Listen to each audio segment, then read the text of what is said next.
Spiritual Vacancy, a podcast where we come together to fill your spiritual void. And I am Mona Lee. I'm an energy healer, owner of Beautiful Minds SC. And great to see you here today with our loved ones and my dear co-host. I am Brooke Ann. I'm a psychic medium and a Reiki practitioner. And who do we have the privilege of interviewing today, Mona? I am so excited about just introducing Joe and getting Joe out there. And I've known Joe, I don't know how many years now, Joe, but for a long time. And it's really an exciting topic that is close to my heart because my grandfather is all about the stars and the planets and what's happening energetically. And after my grandfather had passed years ago, it was hard to find someone that I could really, really trust who had the knowledge and the wisdom and the connection to this subject matter, which is astrology. So I was so excited to meet Joe a few years back, several years back, and just so much great information when he would come into our centers and do the updates and the of what's happening on the planet. So yes, I'm excited for us to introduce our dear Joe Disabatino. Yeah, welcome, Joe. Yeah, thank you, Mona. Thank you, Brooke, for inviting me on your podcast. I'm honored, and just glad to share whatever information I have. We can get in a half an hour, and thanks again. Yeah, I've known Joe I actually met Joe. He's actually a really good artist, like excellent artist. And when I had my coffee shop, I would sell his paintings. And they were all in there, and I met him, a long time ago at Yoga in Common, and I did a meditation before I even knew him. And then when you came in, I don't know how he found me, but somehow he found me at the coffee shop, and we started chatting, and we've been friends since. Even when the coffee shop closed, and he used to do a monthly astrology on my Facebook page every month for a long time too, even at the coffee shop, and then he'd come to my home and do it. And it's just been a pleasure knowing you. It really has, like you being in our life for sure. Feelings mutual, both of you. Yeah, so you're an astrologer, you're also an artist. Right? Yeah. And how long have you been doing astrology? How did you kind of get started in it? All right. So longer than want to really think about. It's been a long time since 1980. So 40 years, 44 years I've been doing astrology. And I got started. I was going through. I was in a crisis. Was going through a divorce, and a friend of mine I knew was an astrologer, and I went to her for a reading, and I was so impressed and by what she said about me and my issues in this life that I came away from that thinking that I want to learn this. And so I did. I'm pretty much self-taught, and I started off just by buying some books on the subject. This was back in 1980, so there weren't as many astrology books as there are today. And this was even before computers. So I learned how to cast a chart by hand. I have to know logarithms and certain basic math, and I'm glad I learned it that way. And, now with software, you just put in their birth data and you got a chart in an instant. And then after a while, there was a computer out in California someone had programmed the computer to do a chart. So I should send away for that, and that was exciting. That's like, and never in my wildest dreams that I ever imagined that I would have a computer right at, on my desktop. So yeah. So, but a lot of people come to me because they're in a crisis, relationship crisis, health crisis, job crisis, work crisis, and they're often real receptive to learning about themselves. So that's how I got started. And so 1980. And the thing I started doing was my friends. I just get my birthday of all my friends and just started doing their charts and reading books and ask and just you read, you get information from books, but how do you make that real? And the best way to do it is to if you're starting off, just do lots and lots of charts with friends. Nowadays, it's you can get birth dates and times of celebrities. There's a website, astrodata.com, Astrodata, and they've researched the birth data of well-known people who are living, but also people from the past, and they've kind of verified the birth time. So I do that. I just who's big in the news, who's the hottest celebrity, what's going on in their life, sports figures, and that's another way I try to stay current with political figures because every astrologer has done Kamala Harris and Donald Trump's charts and trying to figure out who's going to win the election. But their birth data is available online. So this is the best time ever in the history of the world to learn astrology with everything that's out there online now and all the books that are coming out. That is so awesome, Joe. It sounds like you have started out, like, especially if we look at 40 years ago, and there's so much that has happened in the evolution of astrology over 40 years. Like you said, starting to do charts by hand, starting to cast them all by hand, but then now there's all this new technology that is out that people can get their charts within minutes. But back then when you had started and you started doing charts with your friends and people that were close to you, how did you find that was for you when you first began? Because that was something pretty much unheard of about 40 years ago, that people weren't really as open to those things, perhaps, or am I wrong? Or how was that for you when you really first started and you were putting yourself out there as an astrologer? Yeah, good question, Mona. Actually, my brother dabbled in astrology, so he taught me a few things. So he was open to it.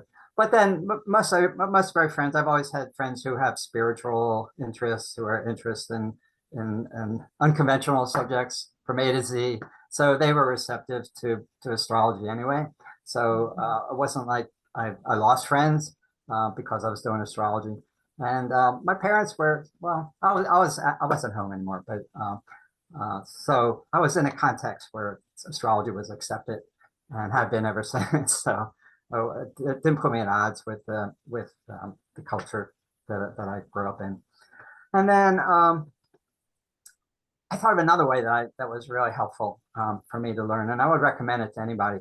Um, is to read it, get a biography or an autobiography of a famous person, and you can get their birthday and birth data online now. That site I said, astrodata.com.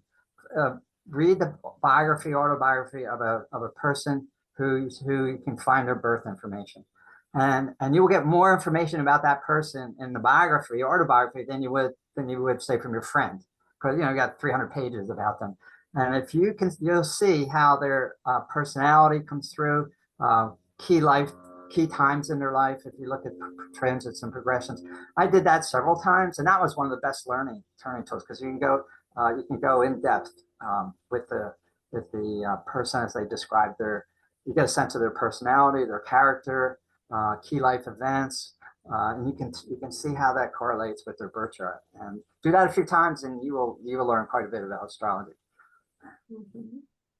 Yeah, your readings are always accurate too. Like when I had my whole birth chart done by Joe, he was like, I remember you were like, something happened to you when you were 15 because this year, I'm like, oh my God, yes. Like that, a lot changed at that time. So it's interesting how accurate it is. And then when I've seen him read other people's, whether it's at events, because he does groups, he does public events, things like that. And I remember one day there was a guy in front of him, and Joe's like, you have to be a realtor. And the guy he was a realtor. And Joe's like, yeah. And he's like, how do you know that? And he's like, because this is the, I mean, it's just amazing how accurate it is. And Joe just kind of spits it out and tells you how it is, who you are. And it's like, you already know that. But when somebody else is telling you it, it's like, oh, wow, that's crazy. Like, it's all in our chart, you know?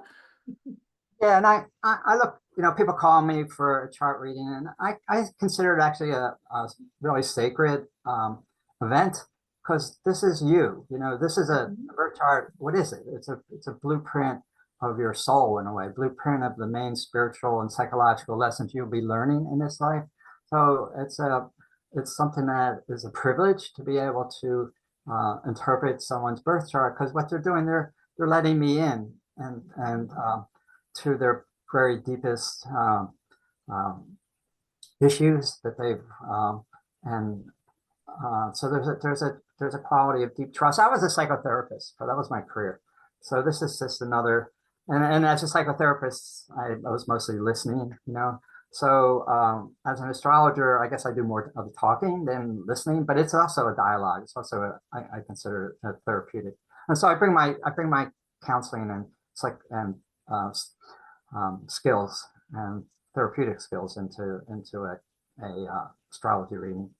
And it is. It's really. It's your birth chart is uh, it's a blueprint or a document that says this is what Mona or Brooke. This is what you're here. Your soul's here to learn in this particular lifetime, and that's often shown by the lunar nodes, the north node and the south node. These are the main. This is the main spiritual psychological lessons you're here to learn, and you've come in with these talents and abilities that you've developed. And I believe in reincarnation. Not everybody does, but you don't have to for doing a chart reading. These are the main, and these are the strengths, talents, and abilities that you've developed and that you came into this life that you will continue to develop and will help you succeed in life. And here's areas that are going to be challenges for you. That we all have challenges, you know, either with self-confidence or anger management, relationships, how, you know, setting boundaries or things like that. And that shows up in the chart. And that it shows that you will be learning these lessons through the course of your life. Okay. And often in early life, teens, 20s, the challenges are leftovers from past life and that's shown by the south node. We're trying to repeat something that we need to let go of, and and it's a comfort zone. We try to repeat it, and it worked in a past life, but now we need to let this go. A certain way of being in relationships, or a certain way of how we limit ourselves. And now it's time to move beyond that, but it's comfortable. So we do it we do that behavior in our 20s, or let's say relationships where we allow someone to take advantage of us. And then somehow that worked, but didn't work in a past life, but it's not going to work at all in this lifetime. And you get that information sometime in your 20s by late 20, 28, something like that. And then it's time to move on to what do I need to do to make my relationships work, to stand up for myself, to have a healthier relationship, a more conscious relationship. And that's all shown in your birth chart. So the birth chart is a moment frozen in time. You were born for a reason on the day and time you were born. Okay, because the planets in our solar system were in certain signs and in certain relationship to each other that mirror who you are. These are archetypal energies that are everywhere. They're in the outer world and they're in the inner world. And your soul chose this day because it was the best possible day for you to continue your evolutionary growth. Okay, and so by reading, it's like, so when I look at that chart, and interpreting the archetypes into everyday language and psychological, spiritual language, people find that it's like, oh, I'm not crazy. You don't often hear that. I'm not stupid, or there's a meaning to this. I'm part of the universe. What's these patterns that I've been working with connect to the whole cycle of growth in the whole universe. And that, for people, I find makes them, it gives more deeper meaning to their, if we just feel like we're struggling by ourselves and we blame ourselves and we're disconnected from the evolution of life, evolution of the universe, then it becomes, our life can feel meaningless. And particularly when going through a crisis, but when I can explain to people how there's a reason and a purpose for this, and your soul is learning, and also that this is a certain period that's not going to last forever. when you're going Mhm. through a crisis and you're really depressed, it feels like this is the way it's going to be forever. And it's really helps people to know. So it's usually a difficult Saturn transit. Okay. Yes, I would love to say something about that Saturn transit if you don't mind, Joe, just as a testimony of what I've witnessed with you doing Saturn return. I've gone to Joe for so many years of just finding out, okay, what's going on, and especially during big relationship shifts in my life or different segments of time. And it's such a blessing to be able to have some kind of a roadmap. I had Yeah. sent my daughter, speaking of Saturn that you had just mentioned, I brought my daughter to for a reading for her birthday one time, and it was right around her 28th year, 27th year, and then right before her Saturn returns. And when she had that reading, and then sure enough, several months later, when her Saturn return came up, which is the time of, I guess, learning those lessons and really making your way in this and your mark in the world at that certain time period, she called me and she's like, oh my goodness, what Joe was sharing in my chart was totally something that really came through. And I can't believe it. This is so wild. So now I'm thinking, why wouldn't everybody want to have a roadmap of what's going on during those particular times? Because I also remember that you had shared that even our roadmaps based on planets can change every so often. They change, so even having a little update once a year. But my question that I do have for you is, what's the chart that you would recommend mostly for, because you have different types of readings that you do, so what would you say is probably the most popular for most people when they come to you for a reading? What would they look for? What would they ask you for? So I do two. The basic one is your natal chart. That's the one you were born with, and that's the one that's going to be in effect for your whole life.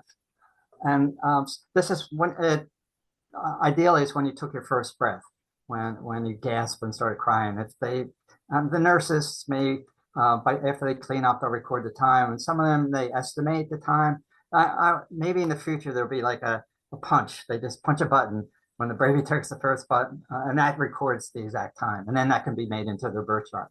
Um, some birth times are a bit off by that. So there's ways to rectify it, but that when you took your first breath and the chart was cast for that moment, that's your birth chart for your whole life. And Mhm. it's like time release capsules. It's static. It's these things, these energy patterns that are shown in your chart will be there for your whole life, but they're alive. They're not static. And there are certain times when the positive energies or the challenging energies are going to be released, like time release capsules. And those times are predictable with transits and progressions. Okay. So, and that's what's the beauty of astrology. And that just says that we evolve. We are conscious beings, and so we have these energies to work with. But we, as conscious beings, we can work with them either unconsciously and keep repeating the same old patterns, or we're all learning one way or another. We're all moving. Everyone's moving forward, at different speeds. But so if you can have a challenging, say, um, um, aspect with Mercury and Mars, where you have a hot temper, okay, that might be one. And then doesn't mean you're going to have a hot temper your whole life. That you learn. You're getting feedback, hopefully, as particularly after your Saturn return, and then you can begin to use that in a more positive way. That Mercury Mars, that you can maybe use it to help other. That would be a good one for a prosecuting attorney or something like that. So you can use it to help other people. That would be an example. But or also you become more aware of your triggers. That what are the triggers for me that with anger, and if I tend to just lash out. So I'm learning to become aware of my feelings and anger feelings, for instance, and not own them, for instance, and realize it's a trigger that maybe and if you've done some healing work, that it goes back to the way my father yelled at me, etc. You take responsibility for it, but that's all potential that's in your chart. Okay, and we live in a time where opportunities for healing. Both of you do that like never before in the whole history of the human race. So Right. So, and that Chiron in astrology, Chiron, is the healer, is a symbol for when that energy really came into the world. And that was 1977 when Chiron was discovered. You know, it's the wounded healer, but it's also the symbol of the new age. Well, every alternative healing method from acupuncture to zero balancing and everything in between would be all under the auspices of Chiron. Okay. So yeah, so our evolution, our consciousness, and has been speeded up because of these opportunities to heal our wounds, which have never been there before. Yeah. So. I have a question too, is a lot of people don't want to get their astrology chart read because they don't know their time of birth. How do you kind of navigate that with people that you're reading? Like they can still call you for a reading, right? Even if they have no idea what time. Well, yeah, I can do a chart for 12 noon. All right. And that's still what I don't get is the exact houses that the planets fall in. There's 12 houses.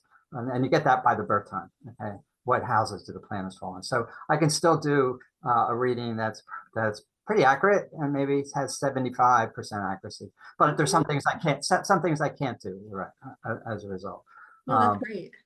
And the second kind of reading I do, so that's just a basic natal chart. If people, Mona mentioned it, is a 2-year report, like a weather report for 2 years. What's going on for you? What are the main issues that are coming up in this 2-year period? So, and I look at transits and progressions, so called in astrology. So that's really valuable to do because, particularly if you're about to make big decisions like a move or career change or you're in a relationship, you know, that's really helpful to there's times when the universe is flashing a green light. Go ahead, move forward. There's times when it's a yellow light and times when it's a red light. Okay, that's just simply put. If it's a red light, I wouldn't recommend moving during this period, or I wouldn't recommend getting married and whatever, something like that. I don't tell people what to do; it's up to them. But I would just say what the astrology is saying.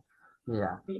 And so people come to me for that. Yeah. The other thing people come to me for, I just did one recently, choosing a wedding date, because you know, the birthday of your wedding, of your marriage, and when you say I do, if you were to do a chart right there for that moment, then that's your wedding chart, and it's in effect as long as you're married to the person. Okay. So yeah. So ideally, to choose a day when the planets are smiling on the world and also get connected in a good way to each of the partners' charts. Okay, but actually, if you don't do that, I mean, most people don't do that, and it's meant that you got married. You were to get married on that day. Okay, so. Right, but it's a nice little sneak peek into what might be to come, or you know, if anybody wants information on it. Jupiter is a planet of gives success and good luck. The planet Jupiter. Okay. So you're a day where the sun is the day. If you got married on June 6th, the sun is on a certain degree. Okay. And you want, if the sun and Jupiter are a nice relationship to one another, that really gives a positive blessing to the whole marriage. Okay. Yeah. Yeah. But there's never a day when there aren't challenging aspects. That doesn't exist. So there's always, as in any relationship, you know, there's always going to be challenges. Always. But you want the good stuff to outweigh the difficult. Definitely. It better be better than that. Yes. So there's like a lot that goes on with astrology and a lot that you have to learn. But what would be like one piece of advice, Joe, that you could give somebody that's listening that wants to get into astrology or is curious about even studying it? What can you offer them? Well, like I said, this is the best time in the whole history of the world for learning astrology. There's so much available out there. There's so many books. Um, um, Steve Forrest is a really good person to learn the beginning of astrology. He lived in Chapel Hill. He's published numerous books. So Stephen Steven Forrest, Forrest, and he's got a whole range of books. So he's excellent. And there's a cafe online. There's so many different websites now with people, astrologers, teaching and on YouTube, so many teaching videos. But for instance, Cafe Astrology is really good. CAFE, Cafe Astrology. And some of these on these websites will do your chart for free. There's a British astrologer I like, Pam Gregory. She's really good.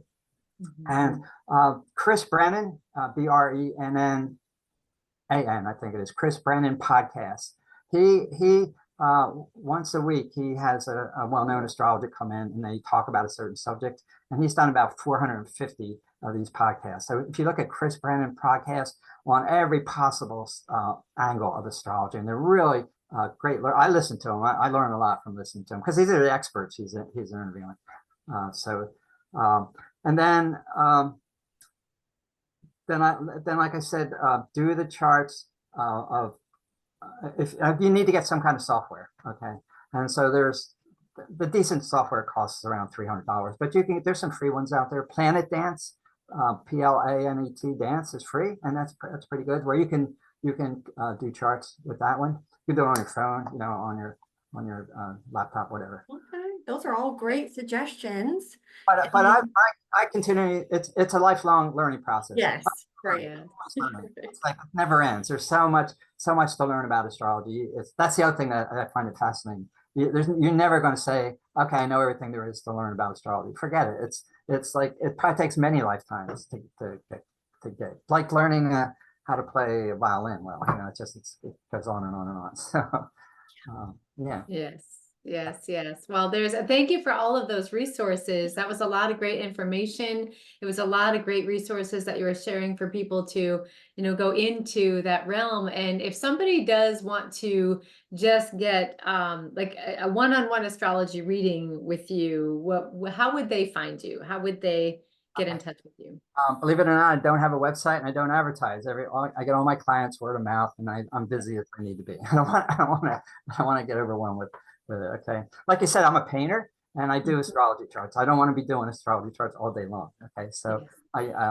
Okay, so I do Zoom readings. I do mini readings for like an hour, and then I also do in-person readings at my house. Okay, for 2 hours. So you can contact me. It's Joe Disabatino, Disabatino, and my email is my name backwards, Disabatino Joe, lowercase, at Gmail. Disabatino Joe at Gmail. And my phone number is, you can text me or call 706-308-3753. 706-308-3753. I live in North Myrtle Beach. Awesome.